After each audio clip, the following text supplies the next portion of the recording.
En ces jours-là, Marie se mit en route et se rendit avec empressement vers la région montagneuse dans une ville de Judée.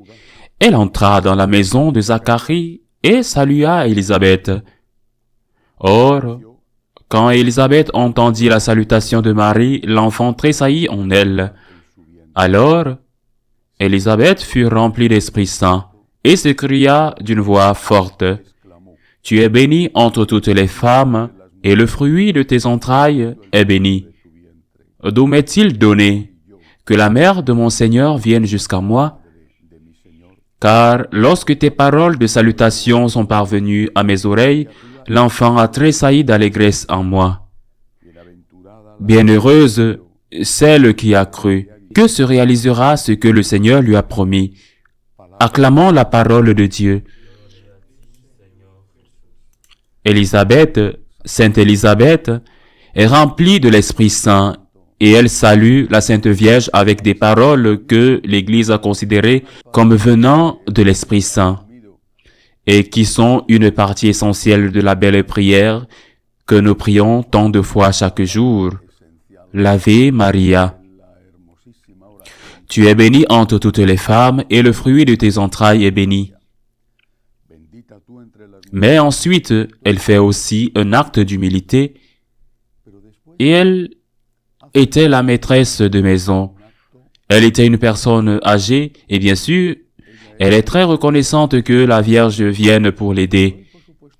Elle était au dernier stade de sa grossesse et était une personne âgée.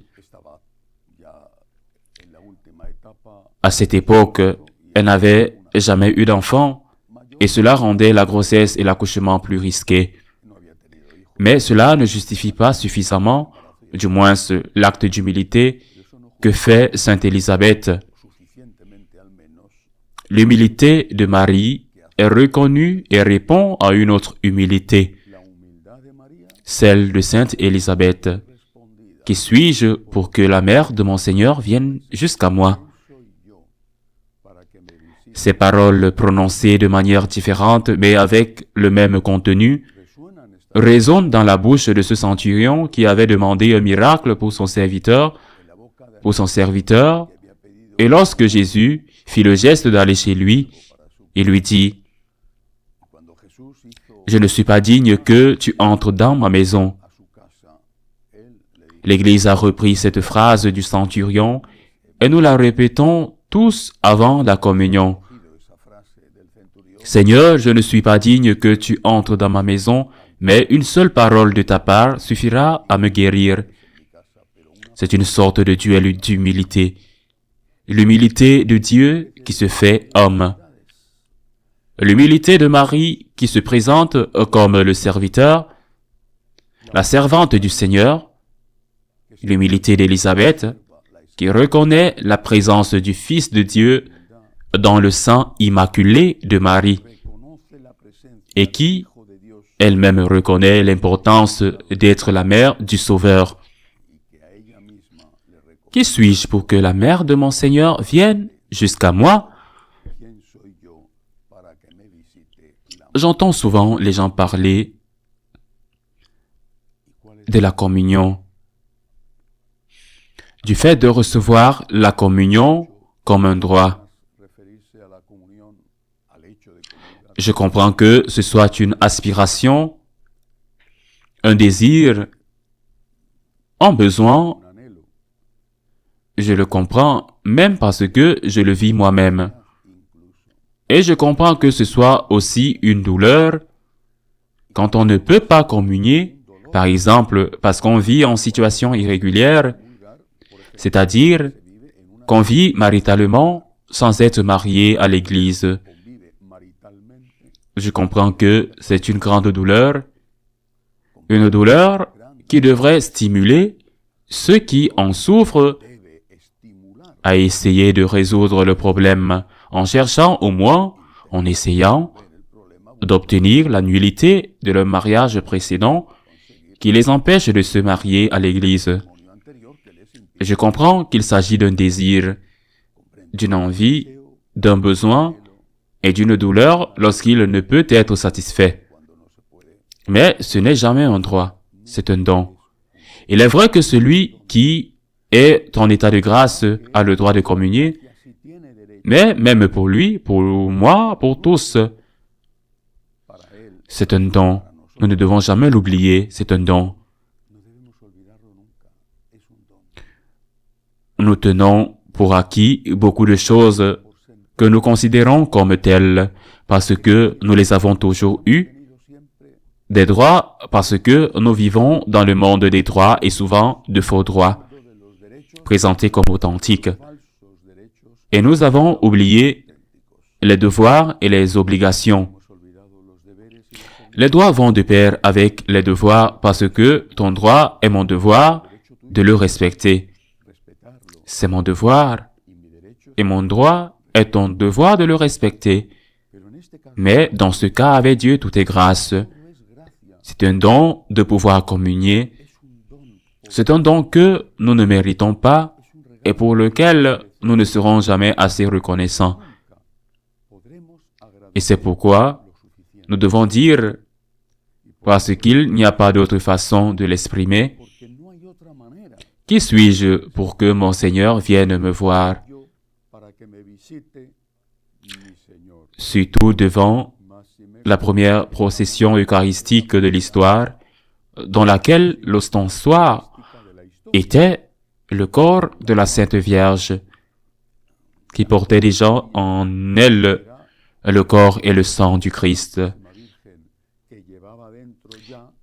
Qui suis-je pour que la mère de mon Seigneur me rende visite avec mon Seigneur en elle? Qui suis-je pour que je reçoive la Sainte Communion? Merci Seigneur. Puis Sainte Élisabeth dit, heureuse celle qui a cru, car ce que le Seigneur lui a dit s'accomplira. Qu'est-ce que la Vierge Marie a cru?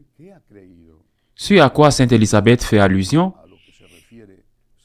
Que l'enfant en elle est le Messie, le Sauveur, le Rédempteur, l'Emmanuel, Dieu avec nous, le Fils de Dieu. C'est ce qu'elle croyait. À ce moment-là, la Sainte Vierge avait certainement passé l'épreuve très difficile du dialogue avec ses parents et du dialogue entre ses parents et Saint Joseph. Et Saint Joseph, après ce rêve extraordinaire et miraculeux, avait accepté de l'épouser et définitivement. Cette épreuve où sa vie était en danger, lorsqu'elle s'est rendue à Aïn Karim, où vivait Sainte Élisabeth, avait sans doute déjà été surmontée. Mais il y avait encore beaucoup d'inconnus, beaucoup de choses que la Vierge ne savait pas qu'il arriverait. Par exemple, arriver à Bethléem et ne pas trouver de place dans l'auberge, ou devoir fuir en Égypte pour empêcher Hérode de tuer l'enfant. Et bien sûr, il manquait la croix. Mais ces paroles d'Élisabeth sont des paroles qui confirment le voyage de Marie. Il faut croire. Et croire, quand il y a de la lumière, est très facile. Croire devient une véritable vertu, mais il n'y a pas de lumière quand on est dans les ténèbres.